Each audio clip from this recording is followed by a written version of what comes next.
क्यादत कर रहे हैं और ये अभी सलामी के चबूतरे से गुजरते हुए ये दस्ता 30 को सलामी देगा, वो सलामी देगा और आप इनका इस्तेमाल तालियों में करें। जब देख करेगी तो तालियों में करें। वेरी गुड, शाबाश। ये दस्ता देख रहे हैं जब इनको जिस तरीके से वेरी गुड, शाबाश। आप देख रहे हैं इस्लामी भी है, सलाम होता है और ये इस्लामी की शबूत से अफगानिस्तान का ये गुजरता जा रहा है दस्ता। तो बहुत बहुत शुक्रिया कि हमारी ख्वाहिश की हिदायत की कि का इस्तेमाल करें, मेहमानों का इस्तेमाल करें।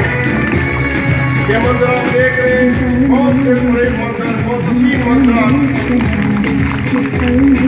हमने काफी कोशिश भी की, बाकी सब कुछ अल्लाह के हाथ में। आप देख रहे हैं कि अपने मंदिर की तरफ रवा दवा अभी रोक करेगी। Very good.